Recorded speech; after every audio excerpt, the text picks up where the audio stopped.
మేము GST 28% కట్టాము, 1% tax కట్టాము, ప్లస్ ఆ లారీ కాస్ట్ కట్టాము. ఎందుకు మేము నాగాలాండ్ లో చేయించాల్సి వచ్చిందంటే టన్నేజ్ పెంచుకోవడానికి. ఎందుకంటే మీరు చూస్తున్నారు ఇక్కడ సిమెంట్ ఫ్యాక్టరీ ఉన్నాయి, ఇతర ఫ్యాక్టరీలు ఉన్నాయి. టన్నేజ్ పెంచుకోవాలంటే నాగాలాండ్ లో ఎక్కువ టన్నేజ్ ఇస్తారు. అది భారతదేశంలో ఒక రాష్ట్రము, పాకిస్తానో లేకపోతే నేపాలో కాదు. ఏమి మీరు ఇక్కడ రిజిస్ట్రేషన్ చేసుకుని అక్కడ నడుపుతున్నారు అని లీగల్ గా మేము చేపించాము. బస్సులు కూడా మీరు చూస్తే ఆంధ్రప్రదేశ్ లో 30 స్లీపర్లు ఇస్తారు, కానీ తెలంగాణలో స్లీపర్ ఇయ్యరు, తమిళనాడులో స్లీపర్ ఇయ్యరు, కర్ణాటకలో స్లీపర్ ఇయ్యరు. స్లీపర్ కావాలంటే అందరూ నాగాలాండ్కి వచ్చేసుకోవచ్చు. అదే విధంగా మేము టన్నేజ్ కోసం అని నాగాలాండ్ లో రిజిస్ట్రేషన్ చేయించుకున్నాం. అమ్మినేది ఎవరు? Ashok Leyland through the agent Muthu. ఇప్పుడు మిమ్మల్ని అందరినీ అడుగుతున్నా, ప్రెస్ వాళ్ళని కానీ కూడా ఇతర వాళ్ళని కూడా, మీరు ఒకవేళ వెహికల్ కొనుక్కుంటే RTO మీకు ఎన్ఓసి ఇస్తూనే మీరు కొనేస్తారా, లేకపోతే ఓనర్ దానికి ఇంకా అంతకుముందు ఏం డాక్యుమెంట్లు పెట్టాడు అవన్నీ చూస్తారా? మనకి ప్రభుత్వం నుంచి ఎన్ఓసి వచ్చిందంటే ఇది కరెక్ట్ డాక్యుమెంట్స్ రా, నువ్వు కారు కొనుక్కోవచ్చు, నీ పేరు మీద పెట్టుకోవచ్చు అనే ఒక ఉద్దేశం. అదే విధంగా నాగాలాండ్ గవర్నమెంట్ మాకు ఎన్ఓసి ఇస్తే మేము వెహికల్స్ కొన్నాం తప్ప మాకు అక్కడ ఏజెంట్లు దొంగ ఇన్సూరెన్స్ పెట్టారా, లేకపోతే దొంగ ఇంకేమన్నా చేశారా, ఇంకేం చేశారో మాకు తెలియదు, సంబంధం లేదు. ఇది గమనించాలి. మీరు కూడా ఎప్పుడైనా ఏమైనా కొంటే అంతకు ముందు ఏం చేశాడో మీకు సంబంధం లేదు. మీరు సరిగ్గా ఉన్నారా లేదా మీరు చూస్తారు, మేము అదే చూసాము.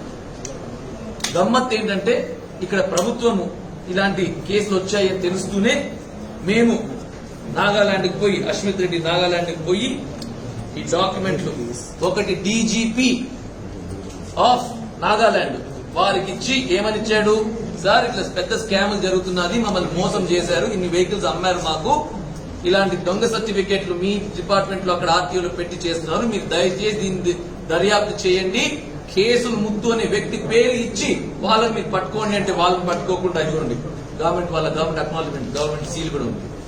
అదేవిధంగా కమిషనర్కి ఇచ్చాము, అక్కడ వారి సీల్ కూడా ఉంది.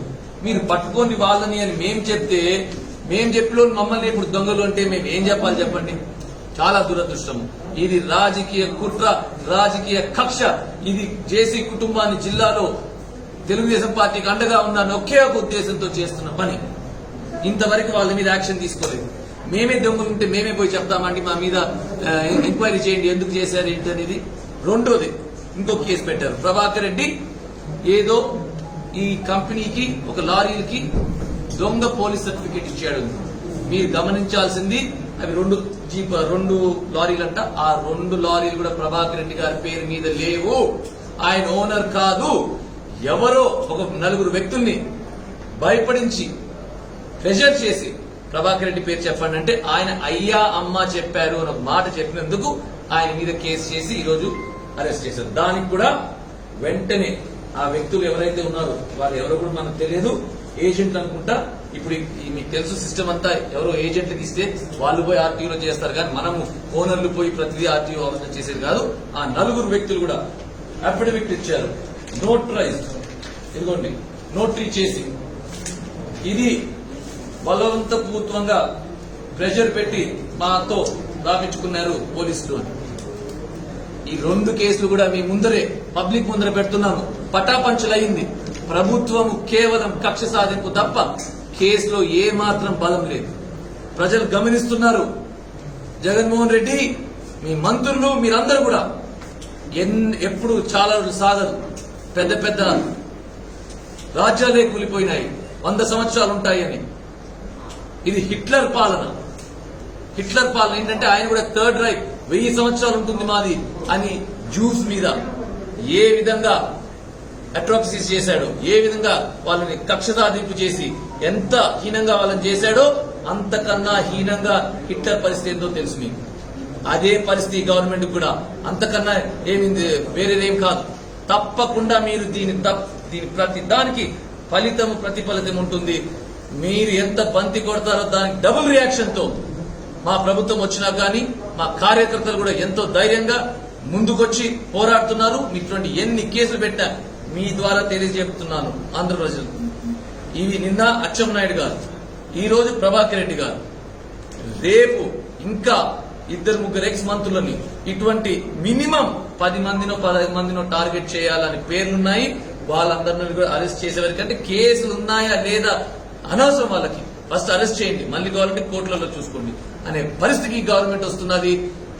ఖబర్దార్, జరిగింది. ఎన్ని కేసులు పెడతారండి? 24 కేసుల ఒకటేసారి. ఏం లేదు, లోకల్ బాడీ ఎలక్షన్స్ ఉన్నాయి. దీని మతలబ్ కూడా చెప్తున్నాను, లోకల్ బాడీ ఎలక్షన్స్ ఉన్నాయి. ప్రభాకర్ రెడ్డి రాకూడదు ఎలక్షన్స్. మీరు చూశారు మొన్న ఎంత భయభ్రాంతులు చేసినా కూడా మేము నామినేషన్లు వేసాము ప్రతి చోట.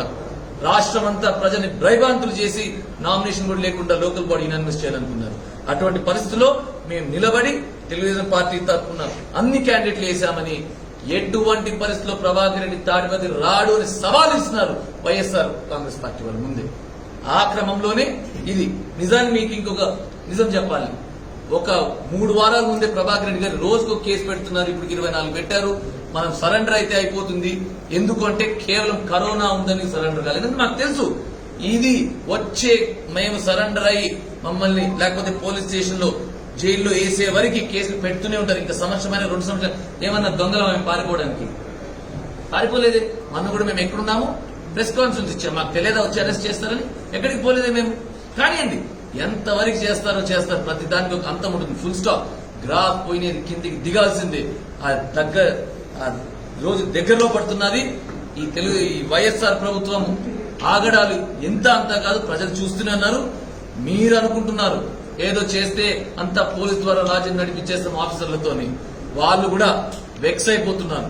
ఆఫీసర్లు అందరూ కూడా ఏంది మా పరిస్థితి, ఎట్ట చెప్తే ఎట్లా చెప్పు కింద పాములాగా తేలులాగా పని చేయించుకుంటున్నారు అనే పరిస్థితికి వస్తున్నారు. ఇప్పటికైనా మీరు ఆపి ఇతర తెలుగుదేశం కార్యకర్తల్ని కానీ నాయకులను కానీ మీరు ఇదే విధంగా మీరు చేయకూడదు అని అపీల్ చేస్తున్నాను. దయచేసి ఈ తప్పుడు కేసులన్నీ కూడా ఇప్పుడు అయిపోయింది. ప్రభుత్వం వస్తున్నాయండి అంటే జేసీ కుటుంబం ప్రతి వ్యక్తి మీద కేసు పెట్టాలని ప్రభుత్వం అయితేనే నా మీద వస్తున్నాయి. వైఎస్ఆర్ ప్రభాకర్ రెడ్డి గారి మీద ఫస్ట్ కేసు పెట్టారు. అది ఏమాత్రం ఎక్కడ కూడా కోర్టులలో కూడా ఎక్కడ నిలవలేదు.